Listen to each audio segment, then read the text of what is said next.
हो ना, या ना. अहो या ना या.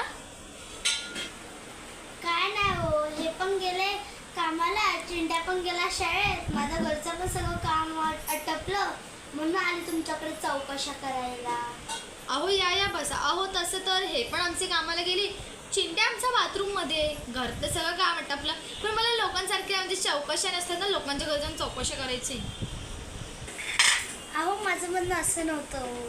अहो मी कुठं तुम्हाला बोलले की तुमचं म्हणणं तर असंच होतं. मी फक्त तुमचं नाव घेऊन बोलले का, जसं की मी फक्त अशीच बोलली ना की लोकांसारखी मी सांबार चौकशी करत नाही ना कोणच्या घरी जाऊन, एवढंच ना. येतेच. बसा हो. अहो तू चिंट्या कुठे गेला? अहो चिंट्याने आमचा बाथरूम मध्ये गेलाय.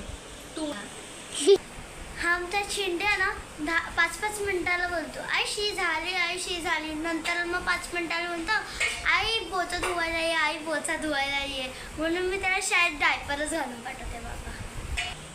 अहो आमच्याकडे टेन्शनच नाही, आमचा चिंट्या तसा हायच नाही. त्याला शी झाली ना की तो आवाज पण देणार नाही. त्याला माहिती त्याची आई कशी येते. तो स्वतःच्या हाताने स्वतःचा बोचा धुतो ना, मला आवाज पण देतो. त्याला माहिती आई कशी येते, त्याने आवाज दिला तर मी त्याला खूप तुडवणार ना. आणि मी शाळेत ना त्याला डायपर घालून पाठवत नाही, बिकॉज मला माहिती आहे माझा ना चिंट्या पंक्च्युएशन आहे. त्याला माझं प्रोनाऊन्सिंगमधनं प्रॉब्लेम होते, त्याला अंडरस्टँड करा. कारण मला किती कामं असतात चिंट्याची, बुक्स करा, चिंट्याचं हे करा, मग ते टेन्शन. आता ते चिंट्या मोठा झाला आमचा, तुम्ही हसता काय हो? अहो हसायला काय झालं तुम्हाला? अहो तुम्ही हसत काय बसताय हो? तुम्हाला माहिती आहे शिंदे काकूनी किती महागातली साडी घेतली आणि फक्त ओनली बोलतात ती 5,000ची साडी आहे. ती पण तिने कला केंद्रामधून घेतली आणि आपल्याला काय नाही गं, माझ्यासाठी ते 200-100 रुपयाची साडी. बाई आमच्या नवऱ्याने दिली असती ना, मी त्याचे रोज पाय धुतले असतील, ते पाणी पिलं असतं.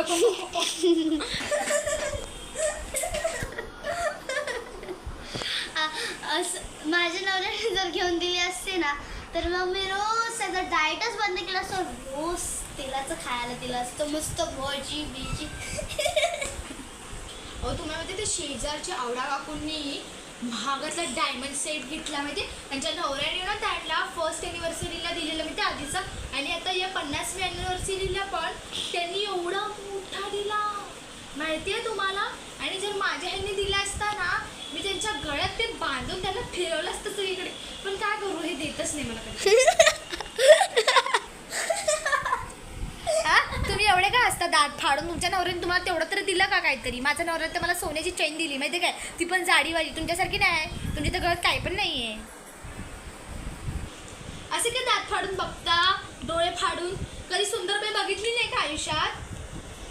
बघितली तुमच्यासारखी अशी अवदसा पण नाही बघितली. अहो तुम्ही मला भवानी कशा बोलल्या आणि अवदसा बोलून मग तुम्ही भवानी जाऊन द्या ना, किती भांडणार आपण. चला बसून ना आपण नीचेवर ना काहीतरी स्वस्त मी मस्त बघूया. ये. हो येते. अहो हा वाला बघा किती भारी आहे, तुम्ही बघा. हो किती मस्त यार. अहो किती भारी आहे, तुम्ही येऊन तर बघा इथे. हा ठीक आहे, बघू. अहो किती भारी आहे ना, मस्तच एक नंबर, मला तर आवडले. तुम्ही तर तुमचं ऑर्डर करा, मी माझं ऑर्डर करते. हा आईशी झाली. ए मेल्या, कसा रे शिस्त आहे की नाही कधी आईशी नीट बोलायची तुला?